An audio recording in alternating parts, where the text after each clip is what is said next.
Hello, I'm Margot Politis. Welcome to Study English, IELTS Preparation. Today on Study English, we're going to practice using the words some and any. We'll also build up our vocabulary with some words about space and astronomy. But first, we're going to meet a planetary geologist who is fascinated by the planet Mars. Mars is still a fascinating place. In the solar system, it's one of the most interesting places where there may be life apart from the Earth. We want there to be Martians with spaceships, ET, flying saucers, UFOs. We want all of these things. It's frozen to a depth of about 7 kilometres at the equator, maybe 20 kilometres at the pole caps. So there's a very thick frozen layer on Mars. The people who talk about water flowing to the surface of Mars underestimate how cold the planet is. These scientists are hoping to find out about life on Mars. They're looking closely at the landscape and similar landscapes to try to understand everything they can about the planet. Listen to Dr. Hoffman talking about how the landscape of Mars was formed. Pay special attention to how he uses the words some and any. Well, if we look at the picture here, cutting down through each of these gullies is a little black channel that's bulldozed its way through the snow, carved its way down and pushed the snow aside. Then each springtime, part of the snow collapses as it warms in the sun. It doesn't go through a liquid phase, it goes directly from solid to vapour, boils away and falls down the slope. And then you have this tumbling mass, a little avalanche of some snow, some rock, some sand, some dust, all churning up together. What I have shown with this work is that the structures that we see in Antarctica are a good place for life to be if there is life on Mars. It would be very primitive microbes. There wouldn't be any sort of multicellular life there. In English, we use the words some and any to talk about how much or how many of something. Some and any are called determiners. They tell us something about the quantity or amount we're discussing. Listen to how Dr. Hoffman uses the word some. It doesn't go through a liquid phase, it goes directly from solid to vapour, boils away and falls down the slope. And then you have this tumbling mass, a little avalanche of some snow, some rock, some sand, some dust, all churning up together. He says some sand, some dust. The word some suggests an indefinite number or amount. It's not specific. We use it when it isn't important exactly how much or how many we mean. So you might say, I'd like some milk, or would you like some tea? Some is usually used in affirmative clauses like this. There are some letters for you at the post office. And we also use some in questions that expect a yes answer. For example, would you like some help? Yes, please. However, in negative constructions, any is more commonly used. Here's Dr. Hoffman talking about his work again. Listen to how he uses the word any. What I have shown with this work is that the structures that we see in Antarctica are a good place for life to be if there is life on Mars. It would be very primitive microbes. There wouldn't be any sort of multicellular life there. He says there wouldn't be any sort of multicellular life there. Any is common in negative sentences like this. For example, I don't have any money. So while some is most common in affirmative statements, any is most common in questions and in negative statements. After words with a negative meaning, we use any.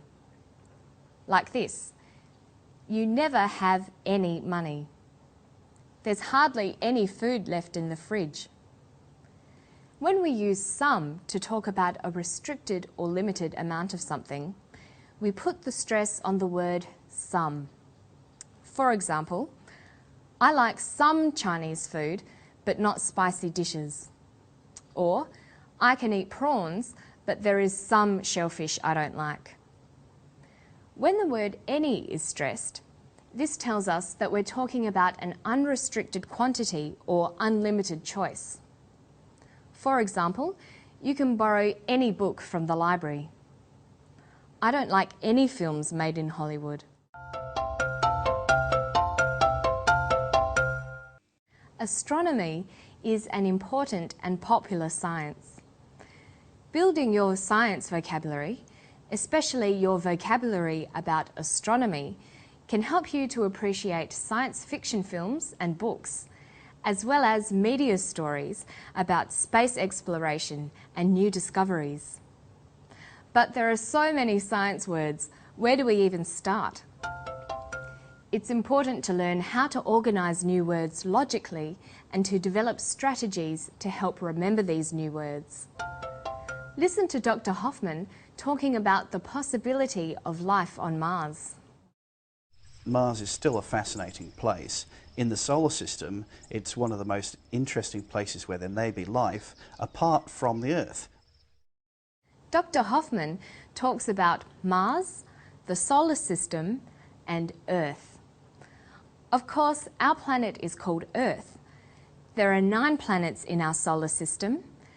They are Mercury, Venus, Earth, Mars, Jupiter, Saturn, Uranus, Neptune, Pluto. It's important to learn all those names in English. Here's another clip. See if you can hear a word that is developed from one of the planet names. We want there to be Martians with spaceships, ET, flying saucers, UFOs. We want all of these things. He talks about Martians. We form the word Martians from the noun Mars. Martians are creatures from the planet Mars. We can extend our vocabulary about astronomy by looking outside our solar system to our galaxy, the Milky Way. We can also include words like comets, asteroids, stars, moons, black holes. Let's watch that clip again. Listen for some other words related to space and space travel. We want there to be Martians with spaceships, ET, flying saucers, UFOs. We want all of these things. We heard Martians, spaceships, ET, flying saucers, and UFOs.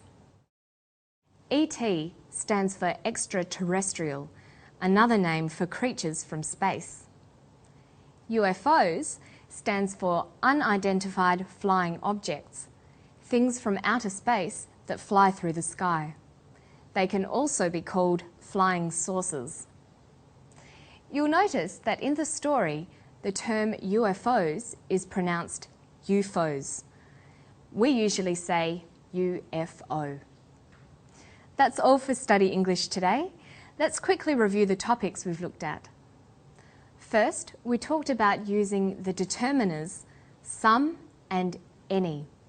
We learned which one to use and how to use stress to change meaning. Then we talked about how to increase your vocabulary by learning groups of words. Today we looked at space words. Don't forget to visit our website. You'll find more tips and exercises to help you improve your English skills. It's at abcasiapacific.com/studyenglish. And I'll see you next time for more. Bye-bye.